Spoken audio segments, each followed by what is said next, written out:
Con motivo del estreno de la película Joker de Todd Phillips, agotamos las sobremesas discutiendo si la pulsión que latía tras la furia del histrión Joaquín Phoenix era progresista o, como sosteníamos los que sabemos, atrasista.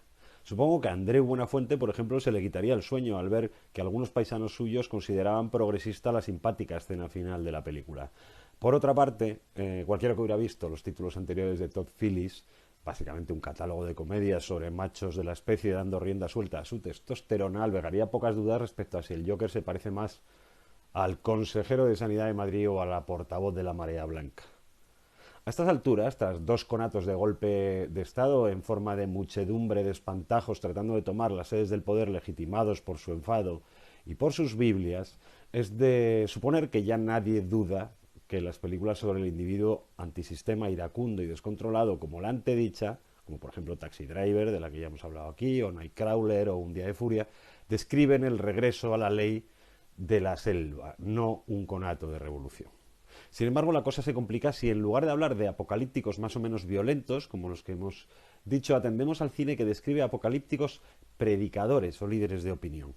Los mismos relatos cambian si los contemplamos en distintos contextos históricos y políticos. Por ejemplo, V de Vendetta fue un tebeo en el que Alan Moore planteaba una distopía sobre una eventual deriva autoritaria de los conservadores británicos a partir de su fobia a Margaret Thatcher. En cambio, en 2005, cuando las hermanas Wachowski escribieron la adaptación cinematográfica, hubo muchos que veían en la ambigüedad del relato, que era el mismo, una suerte de explicación o incluso una legitimación del estallido terrorista islámico contra las sociedades occidentales. No olvidemos que el atentado yihadista de Londres ese mismo año fue cometido por ingleses nativos.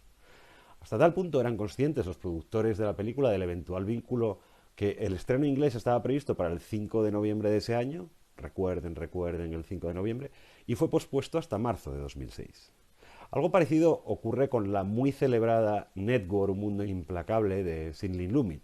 Estrenada en 1976, fue considerada como un auténtico misil subversivo contra el poder y la banalidad de la industria televisiva. La escena de la prédica de Howard Beale, con el rostro memorable de Peter Finch, y su grito de guerra, estoy más que harto y no pienso seguir soportándolo, era una indiscutible consigna revolucionaria. En cambio, si prueban a verla hoy, descubrirán que todo el relato y singularmente todo lo que envuelve al personaje de Howard Beale y sus mensajes anticonsumistas y apocalípticos tiene incómodos ecos en las consignas antiglobalistas y antielitistas que Steve Bannon ha convertido en el manual de comunicación que hoy utilizan todas las derechas mundiales. Y esa misma transformación opera sobre una de las menos conocidas películas de Oliver Stone, a pesar de estrenarse en la época de más fama y prestigio del director y guionista, titulada Hablando con la muerte y coescrita junto al actor protagonista Eric Bogosian.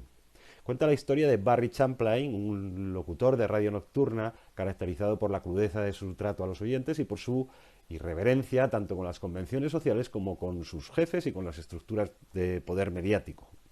El desenlace, destripado por el traductor español del título y por el cartel de la película, por cierto, es por lo demás la cosecha de la siembra previa.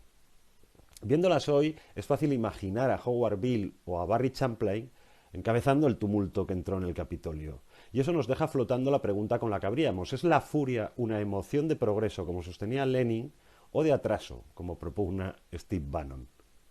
Quizá dependa de la época de la que se trate. Pero repasando los títulos anteriores, de una cosa podemos estar seguros. De cuantas emociones nos toleramos, la ira es sin duda la más narcisista y autoindulgente, porque es la forma en la que nuestro descontento da coartada a nuestros peores actos. Y no estoy hablando de Shakira.